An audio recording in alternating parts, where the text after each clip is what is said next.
மீனா வாங்கி வச்ச நகையை ஆட்டை போட்ட ரோகிணி மனோஜ் கிட்ட மாட்டின பிஏ இந்த மாதிரி இன்னைக்கான சிறகடி காசை சீரியல்ல என்னென்ன நடந்துச்சு அப்படிங்கிறத பார்க்கலாம்.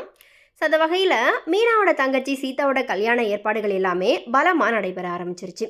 அந்த வகையில் முத்து அண்டு மீனா செலவு பண்ணி சீதாவோட கல்யாணத்தை நடத்த போகிறாங்க.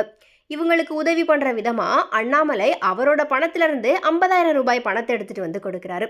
இதை பார்த்ததுமே விஜயா வழக்கம் போலவே திட்டி மீனாவை அசிங்கப்படுத்துகிறாங்க.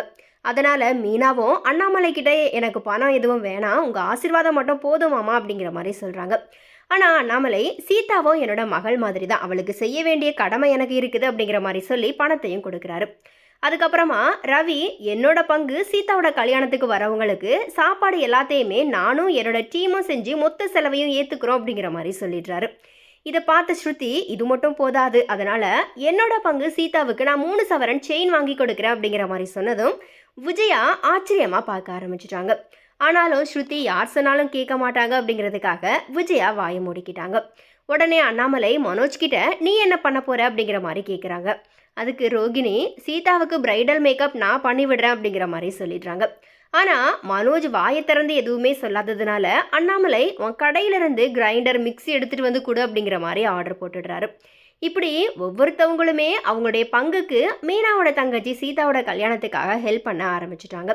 இதை பார்த்த ரோகிணி சீதாவோட கல்யாணத்துக்கு மட்டும் பணம் கொடுத்து ஹெல்ப் பண்ணுறீங்க, நான் கேட்டப்போ இல்லைன்னு சொன்னீங்களே அப்படிங்கிற மாதிரி ஸ்ருதி கிட்ட கேட்க, அதுக்கு ஸ்ருதி எந்த சூழ்நிலையில் நாம் எப்படி உதவி பண்ணுறோம் அப்படிங்கிறது இருக்குது, அதே மாதிரி மீனா யாரோட பணத்துக்கும் ஆசைப்படுறவங்க கிடையாது, சீதாவும் என்னோட கல்யாணத்துக்கு நிறையவே ஹெல்ப் பண்ணியிருக்காங்க அப்படிங்கிற மாதிரி சொல்லிடுறாங்க. அதுக்கப்புறமா ரோகிணியுடைய அந்த பிளாக்மெயில் நம்பர் பிஏ ரோகிணிக்கு கால் பண்ணி பணம் கேட்குறாரு.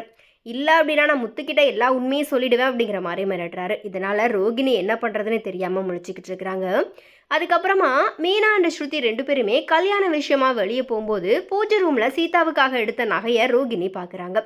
உடனே ரோகிணி பிளாக்மெயில் பண்ண அந்த பிஏவுக்கு கால் பண்ணி வீட்டில் யாரும் இல்லை, நீங்கள் பூஜை ரூமில் இருக்கிற நகை பணத்தை எடுத்துகிட்டு போகலாம் அப்படிங்கிற மாதிரி ஐடியா கொடுக்குறாங்க. அதன்படி அவருமே எல்லாத்தையுமே எடுத்துகிட்டு போகும்போது மனோஜ் உள்ளே வந்துடுறாரு. ஆனால் மனோஜ் ஒரு ஏமாளி அப்படிங்கிறதுனால ஈஸியாக மனோஜ் கிட்ட இருந்த அந்த நபர் தப்பிச்சிடுவார். ஆனாலும் ரோகிணி அவங்களுடைய வாழ்க்கையை காப்பாற்றிக்கிறதுக்காக இந்த மாதிரியான ஒரு கேவலமான வேலைகள் எல்லாத்தையுமே பண்ண ஆரம்பிச்சிட்டாங்க. இந்த திருட்டு விஷயத்தினால நிச்சயம் ரோகிணி முத்துக்கிட்ட மாட்டிக்கிட்டு முழிக்க போகிறாங்க அப்படிங்கிறது நல்லாவே தெரியுது. ஸோ எனிவே இது குறித்து உங்களுடைய கருத்துக்கள் என்ன அப்படிங்கிறத மறக்காம கமெண்ட்ஸில் பதிவு பண்ணுங்கள்.